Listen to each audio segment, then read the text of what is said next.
We are gathered together here in the beauty of Hawaii to bless this boat and those who will sail on her to the French Frigate Shoals in Pakistan. The religious and spiritual history of this kind of a blessing. Now we set apart Aeolus in the name of the Father, and of the Son, and of the Holy Spirit, and all who will sail on her on this voyage. Na Yehovah, Yehovah mai, kai mai, kai malama mai. Na Yehovah kea mai, kama lama lama, kona makamulu.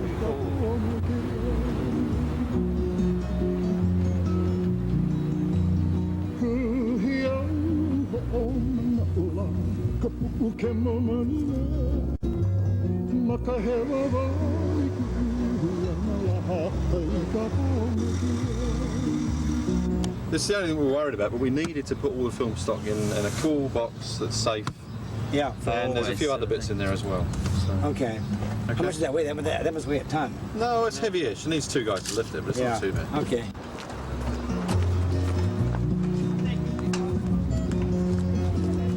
Three or four different boxes.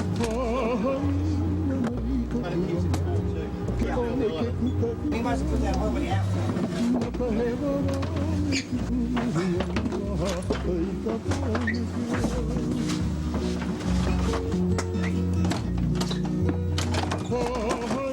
I just hang up on camera and still camera for a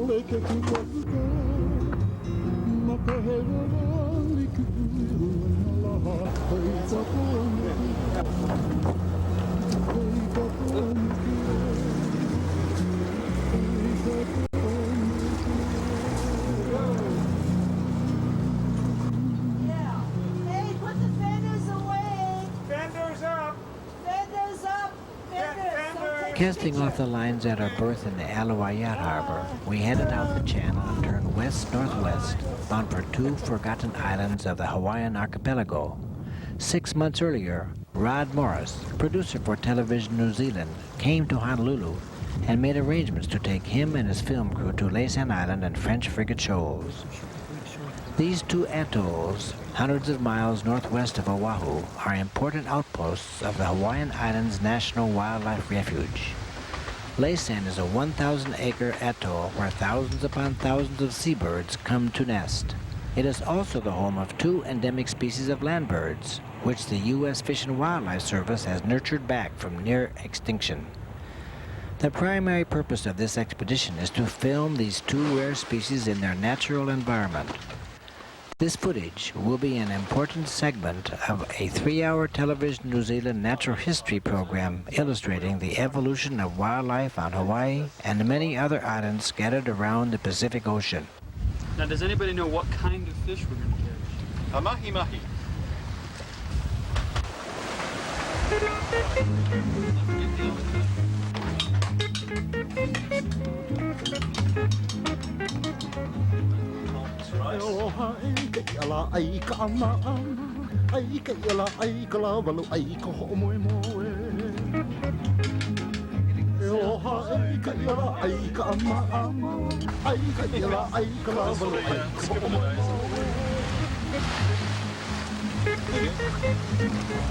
How am I supposed to eat this complex meal? Stare at the same time, right? Coming round.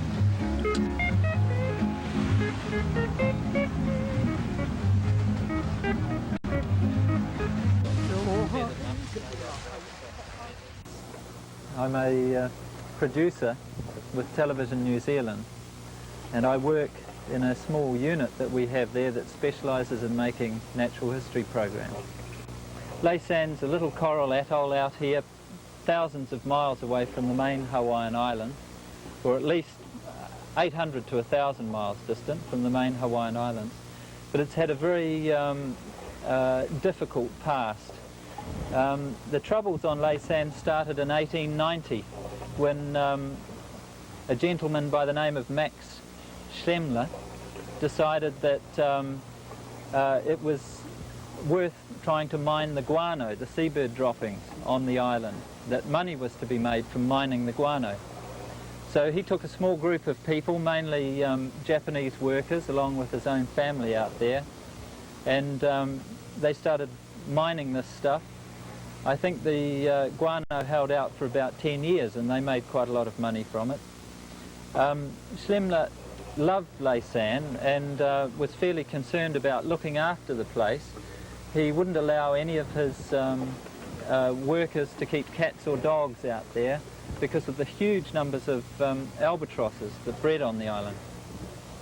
And then he himself, while denying the opportunity for anyone else to take pets out there, purchased some rabbits and some guinea pigs one Christmas to give to his daughter out there.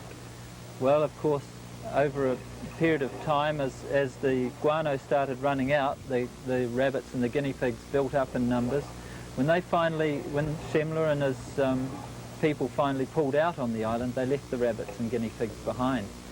Now that was about 1900, 1904, somewhere around there. And within 20 years, the rabbits and the guinea pigs had turned Laysan into a desert island. And it had a rather disastrous effect on some very special birds that lived on the island. The albatrosses and the other seabirds really only relied on Laysan as an island to come and lay their eggs and breed, and then they went back to sea. So they weren't troubled quite so much as the land birds. There were 5 special land birds that occurred on that island. They never lived anywhere else. One of them was a little finch called the Laysan finch, and with a bit of luck we'll see some of these in the next day or two because they managed to survive this horrible story. But there was a tiny rail called the Laysan Island rail. It became extinct. There was a little duck called the Laysan Island teal. Its numbers dropped to, some people say, dropped as low as one individual, one female teal. And during a particularly severe sandstorm, the clutch of eggs that she was sitting on were destroyed, and she was the last Laysan teal left in existence. And with her eggs gone, the storm passed on, and she had enough viable sperm left inside her body to lay 3 more eggs, each of which were fertile. And they say that the population of Laysan teal today, and it could be as high as 200 or 300 on the island of Laysan alone, plus many other individuals in zoos around the world, there's some in the Honolulu Zoo, all arose from that one female and her 3 little eggs. Now, perhaps the saddest story of the lot was another land bird that lived there, the little Laysan honey creeper, which is now extinct. Its extinction was recorded by man. In 1924, I think it was, some biologists arrived on Laysan, and as they stepped ashore, they were greeted by one of only 3 surviving Laysan honeyeaters. There were no trees left for it to perch in to sing its little territorial song. It was standing on a coral rock near the landing beach, singing its heart out. And in fact, James Dickey, a cameraman who was with that group, took a few precious minutes of black and white footage of that little bird. And 3 days later, during the same storm that was supposed to have knocked the Laysan teal, in that storm, the last 3 honey creepers died. And so man was on the island and witnessed the extinction of that bird. The Laysan rail didn't fare quite so badly, quite so quickly, but it too became extinct in the end. The Laysan rail, 2 of them survived the sandstorm, and prior to the sandstorm, a few Laysan rail had been released on Midway Island, and they survived there until the 1940s. And during the Second World War, shipwracks got ashore on Midway, and so the Laysan rail also became extinct. So when we go to this island today, we're going to see 2 survivors out of 5 land birds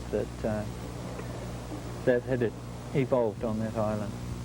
Schlemler was responsible later on. He loved Laysan and he tried to get back there, and he was responsible later on for drawing up a plan for cropping the seabirds, for collecting their eggs in their thousands and selling them to photo paper manufacturers, the emulsion for, and in fact you've got a book here that's got a photograph of the bloody crates and crates of eggs on Laysan with a few albatrosses sitting around and kids packing these eggs. He was also, they believe, responsible for inviting the Japanese over to cut the wings off the albatrosses and sell them.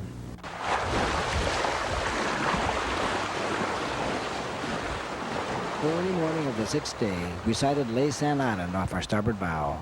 As scheduled, the research vessel Townsend Cromwell of the National Oceanic and Atmospheric Administration, often known as NOAA, had already arrived.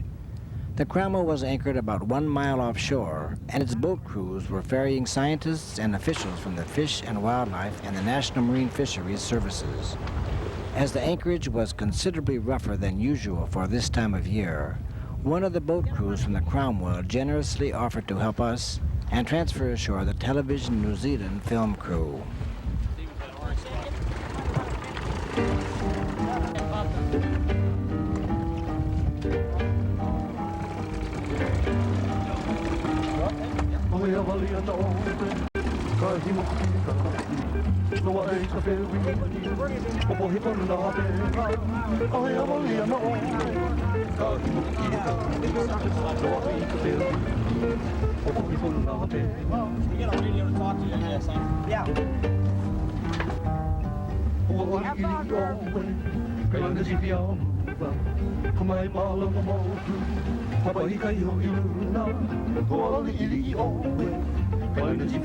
Now that the scientists are ashore, and unfortunately we didn't get ashore with them this time, we're going to have to either heave to on the other side of the island, probably with the main reefed, or if you can find a nice quiet anchorage, we might anchor there.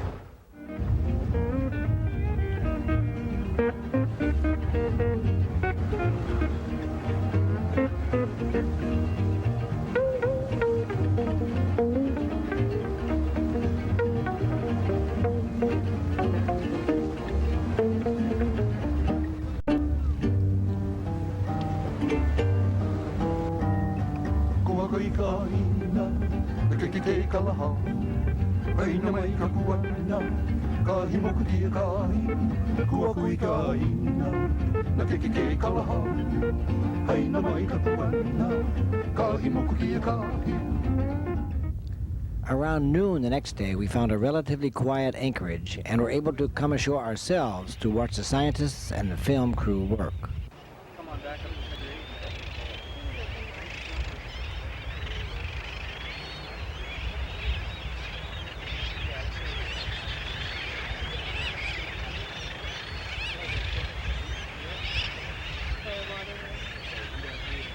Is that a monkey over there?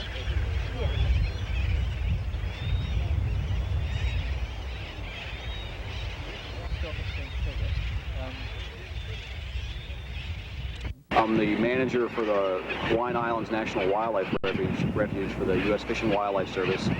And the Hawaiian Islands National Wildlife Refuge includes the northwestern Hawaiian Islands, from Nihoa Island all the way up to Pearl and Hermes Reef. I'm also responsible for Midway Atoll National Wildlife Refuge. Part of our responsibility and the reason why we come to these islands is to try to monitor the health of the islands and try to monitor the health of some of the main species that are here. There are two endangered species that are land birds that are present at Laysan Island. Those are the Laysan finch and the Laysan duck. Earlier in the 1900s, and prior to that, there were also the Laysan miller bird, the Laysan honeyeater, and a Laysan rail. Those three birds went extinct around the turn of the century, when Laysan Island was practically denuded of vegetation by introduced rabbits. Right in this area, right in here, was a guano mining operation where they mined guano from the south end of the island. And it was an operation that was here for several years. People lived here, and so a lot of things got introduced, and rabbits was one of those that they introduced supposedly for food.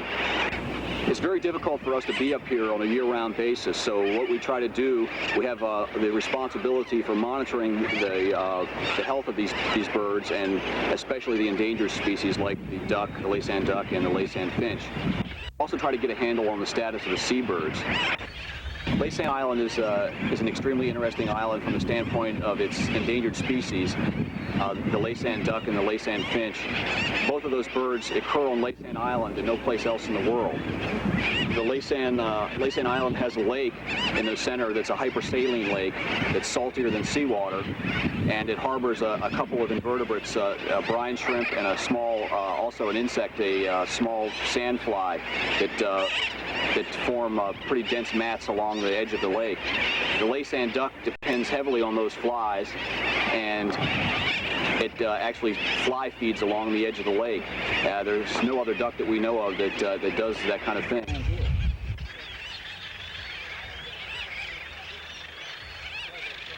Right now on Laysan, I'm studying the Laysan finch. I've been working on this bird since about 1984, although I've been coming out to the northwestern Hawaiian Islands since about 1980.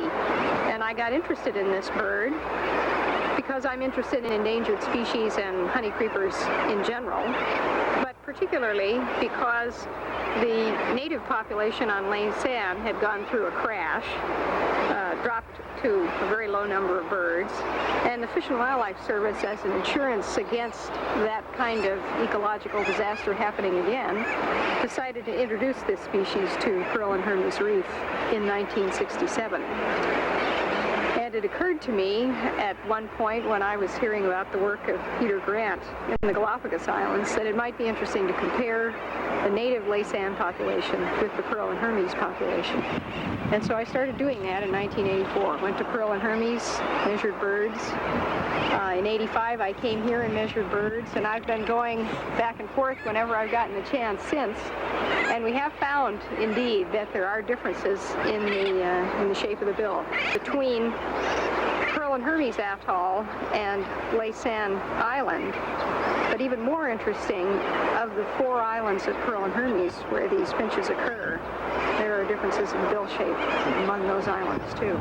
Differences in diet, and differences in nesting behavior between the 2 atolls as well. And we're looking at genetic differences, finding a few of those. So we have a lot more work to do, but it's a fantastic system to work on because the birds are so easy to catch, and it's great to come out here and work. What's the story? Do we have any idea how few there were of these at one time? You mean when they dropped? Yeah. Yeah, fewer than, there's one old report that says possibly fewer than 30. So now how many do you think there are? 10,000, that's what our estimates are. Well, sometimes it goes up, Gosh, yeah. 14,000, sometimes it drops down to 5%. Why is it that you like to do this? Oh, I guess because I like to get away from people and busyness, and I love birds. And I have that great scientific curiosity about these things, but I guess I could be curious about something in the city, but I'm not. I'd rather come out here and be where there are very few people and lots of animals.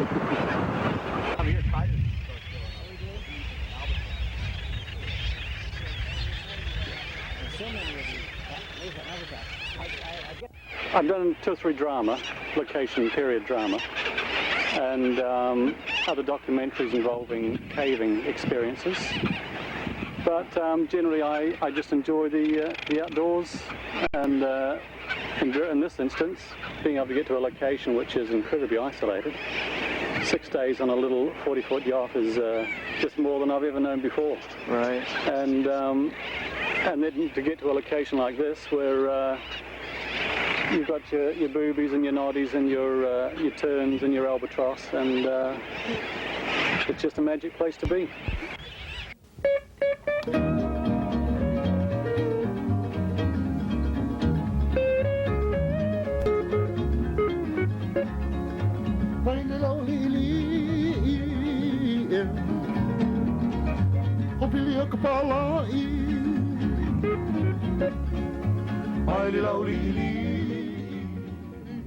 After the Television New Zealand crew finished filming on Laysan, we set out against the trade winds for French Frigate Shoals, about 400 miles to the southeast.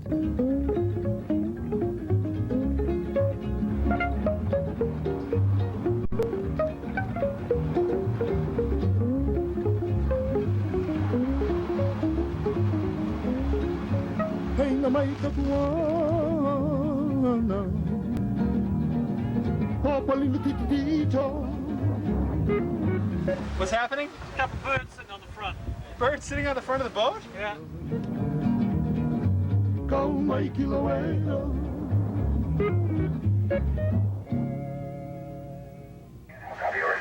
Good evening, Russ. I copy you loud and clear. From 1932 to 1935, French Frigate Shoals played an important part in the development of U.S. naval air power. The crescent-shaped atoll provided a protected lagoon where seaplanes could stop to refuel as they hopped from island to island across the Pacific Ocean. Later, within months after the attack on Pearl Harbor, French Frigate Shoals played a pivotal role in the outcome of World War II. Near the end of March 1942, the Japanese used the lagoon as a rendezvous where two submarines refueled two seaplanes destined for targets on Oahu. Suspecting that the enemy used the atoll, the U.S. Navy dispatched a detachment of Marines to French Frigate Shoals. 2 months later, the Japanese again tried to use the lagoon. Detecting the presence of the Marines, however, they called off the rendezvous. Thus, the huge armada of Japanese warships attacked Midway without knowing the whereabouts of the crippled U.S. fleet. Okay, thanks a lot, Russ. I'll see you. In the spring of 1943, the U.S. Navy completed the construction of an emergency landing strip at French Frigate Shoals. After the Battle of Midway, however, the atoll never again played a vital part in the war. Turn Island, the largest of several islands at French Frigate Shoals, has now become an important outpost for the U.S. Fish and Wildlife Service, which is responsible for managing the Hawaiian Islands National Wildlife Refuge. Throughout the year, a few officials and scientists live on the 56-acre man-made island.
That's weird. I mean, it's totally remote. It took us days to get here, and we're just surrounded by birds. I couldn't sleep last night. It's so noisy. Most of the filming at the moment is natural history in New Zealand. That's the thing we seem to do best. The kind of programs that we sell around the world. And if you don't sell a program, you can't really make a program anymore. It costs too much money. So we tend to specialise in this. And we've cornered a market in the South Pacific particularly now. It's a long way from Europe. It's a long way from most filmmaking centres. So we've decided that we should expand out of New Zealand and try and cover the Pacific best we can. Okay, tell us again how you compare filming a drama with shooting a documentary. Oh, it's a different job entirely. Filming a drama and filming a documentary and filming natural history, they're three totally different jobs. You obviously have to be a good cameraman. You have to know what to do. You have to adapt to the kinds of styles that you're using. This long lens you can see now is a huge magnifying lens that you have to have the knack to use. If you're filming a tiny speck in the sky and you want to fill frame with it, so the viewer at home can see a whole picture, it's pretty difficult. You've got to find it quickly, because it may disappear within 10 seconds. If you take 10 seconds to find it, it's gone before you've got to it. So that's one of the techniques of natural history. Okay, what are some of the dramas that you shot? Well, I've worked on lots of TV movies and a few cinema movies. It's hard to know what Americans would know. Brightside Revisited is on PBS in Hawaii at the moment on Saturday nights. That's one I've worked on 10 years ago now. Lots of other ones that may or may not have come to PBS. Lots of cops and robbers films, a bit like your Miami Vice, that kind of thing, but set in London. And because they're set in London, sometimes the accent's too much for the Americans, so they don't buy the series. So we spend a fortune making a cops and robbers series with, hey mate, what's this all about, kind of Cockney, and the Americans won't buy it because they can't understand what hey mate, what's this all about means. I've had this problem here talking to the scientists. I come out with London colloquialisms and they say, what are you saying, what was that? And I don't realise that they don't understand what I'm saying. So a lot of stuff that we shoot out of, well, I used to shoot out of England because that's where I used to live, never made it to the States. But things like Brideshead, which are a fairly highbrow, straight English, very period, a bit like Upstairs, Downstairs, do very well in America. Well, it was difficult to get here. I guess all the guys have said that. It's hard work. I mean, you do dread the journey. It's a long time. It's lovely being at sea, cruising the Hawaiian Islands, and it was wonderful getting here. It was a piece of cake. We sat and read and sunbathed and had the seas behind us. But coming this way, from Laysan to French Frigate, and now today leaving for Honolulu, it's punching into the wind and the waves, and you're at 90 degrees half the time, and you're on watch at night in the dark, hanging on for dear life, wondering whether your sails are going to go under or not, because we're not sailors. I'd sail for 4 weeks for 5-minute shooting. If I thought we were going to get work that was unusual and well done and would show people the rare life that exists where people, the general public, cannot get to, it satisfies us too as filmmakers, because you get to see really unusual behaviour.